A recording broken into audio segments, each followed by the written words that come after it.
O que Jesus quis dizer com vós sois o sal da terra? Provavelmente você nunca viu, nunca ouviu uma explicação como essa que você vai ver aqui agora nesse vídeo.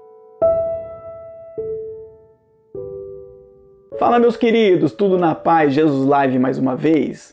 Jesus disse, vós sois o sal da terra. Este verso está lá em Mateus no capítulo de número 5, especificamente o verso de número 13. Vamos ler. Vós sois o sal da terra, e se o sal for insípido, com que se há de salgar? Para nada mais presta senão para se lançar fora e ser pisado pelos homens.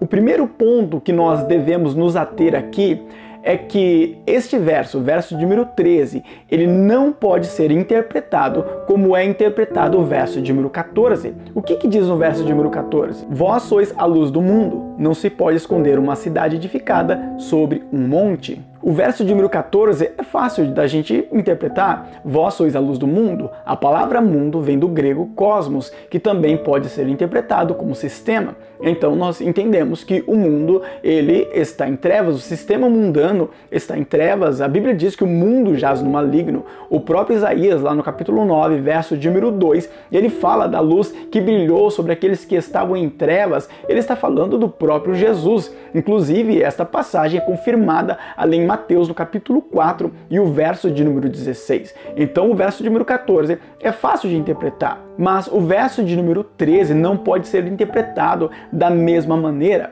Porque, como eu disse no verso de número 14, a palavra mundo é cosmos, ou seja, sistema, mas no verso de número 13, a palavra terra não é cosmos. Quando ele diz vós sois a luz do mundo, ok, cosmos, sistema. Mas quando ele diz vós sois o sal da terra, não é utilizado a mesma palavra no grego.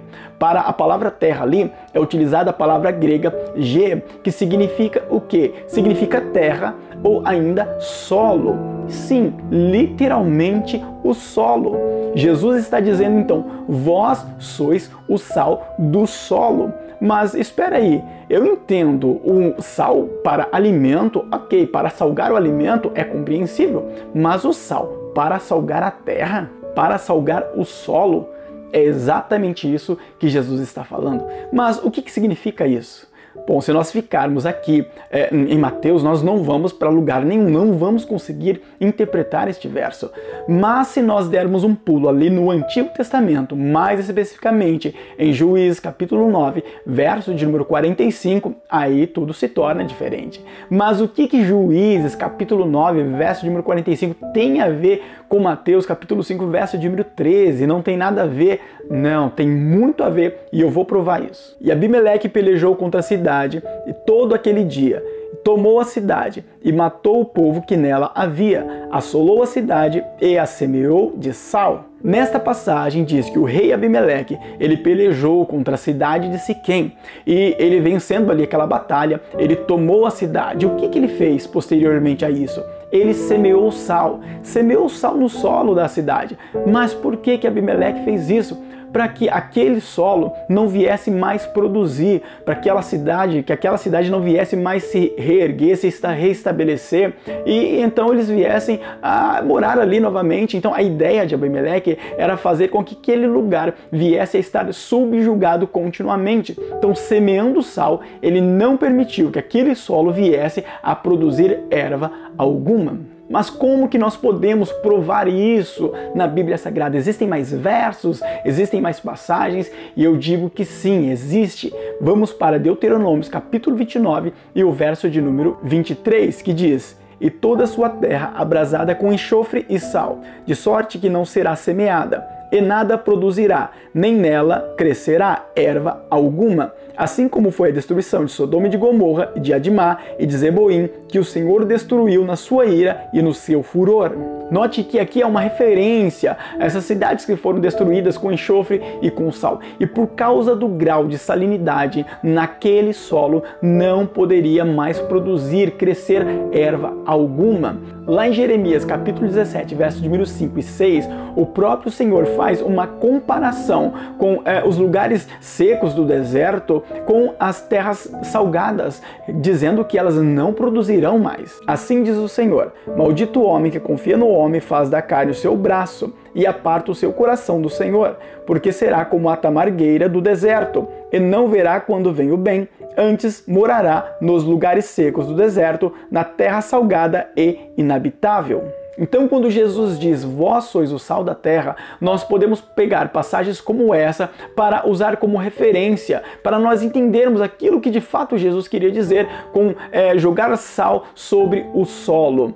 E trazendo para o contexto espiritual, como que nós compreendemos isso? Bom, é simples. Basta nós olharmos para o verso de número 14 nesse caso. Então nós compreendemos a espiritualidade dessa passagem.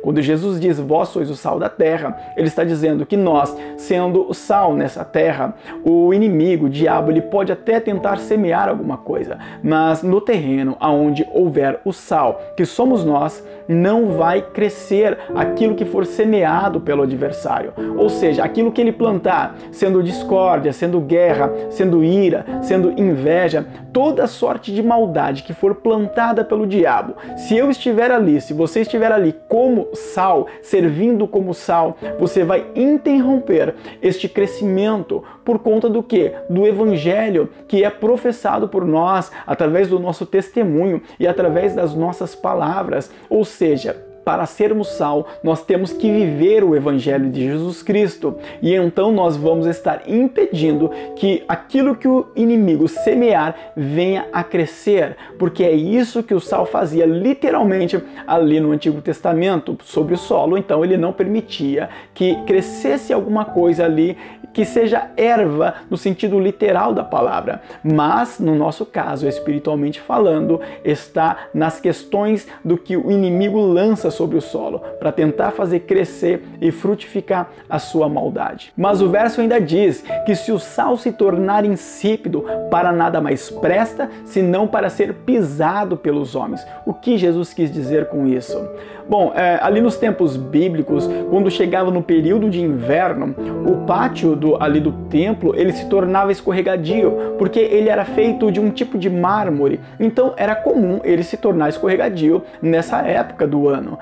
O que eles faziam então? Eles pegavam o sal que tinha tornado-se insípido, que não servia para mais nada, e jogava ali sobre o pátio. Então a sola da sandália dos judeus que estavam pisando sobre aquele sal, ela tinha mais aderência por conta do sal, e eles não escorregavam. Sem o sal era normal escorregar, mas com o sal tinha mais aderência, então eles não escorregavam. Por isso Jesus ele faz essa analogia, e as pessoas da época entenderam tranquilamente. Por isso ele diz que o sal, se ele se tornar insípido, ele não serve para mais nada, senão para ser pisado pelos homens. Infelizmente, existem muitas pessoas que se tornaram um sal insípido e estão sendo pisados não só pelos homens, como também por Satanás, pelo mal. Mas ainda dá tempo de nós nos tornarmos um sal que de fato salga, para que nós sirvamos neste mundo como um sal que verdadeiramente cria obstáculo, que barra o crescimento da obra maligna. Assim como lá nos tempos bíblicos, o sal literalmente sobre o solo semeado ali impedia o crescimento de alguma coisa, espiritualmente falando, nós como servos de Cristo somos um empecilho para que a semente do mal venha crescer e frutificar neste mundo. Mas aí você pode dizer, poxa, mas como eu vou ser sal sozinho neste mundo? E eu digo para você que isso é impossível. A Bíblia nos diz que a seara é grande, mas poucos são os ceifeiros. Mas você pode ser sal na sua casa, você pode ser sal no meio da sua família, não permitindo que aquilo que o diabo semear ali no seu lar venha crescer e venha frutificar. Se cada um de nós sermos sal em nossas famílias, nós seremos automaticamente juntos sal nessa terra. Estaremos cumprindo a vontade do Senhor, não permitindo que o mal cresça e frutifique. Então que Deus possa nos ajudar para que possamos estar firmes na sua palavra e no seu evangelho e servirmos como sal que verdadeiramente venha salgar nessa terra. Bom, meus queridos, eu vou ficando por aqui, que Deus os abençoe grandiosamente. Não se esqueça de deixar o seu like neste vídeo, Cada like que você deixa, você impulsiona esse vídeo para mais uma pessoa poder conhecer da palavra de Deus. Então me ajude a fazer a obra de Deus também. E se inscreva no nosso canal, ativando o sininho de notificação para que você receba mais vídeos como esse. Vídeos que contêm a palavra de Deus, que edifica, que transforma, que cura, que faz com que nós venhamos a crescer na graça e no conhecimento de Deus. Que o Senhor vos abençoe grandiosamente. Fui!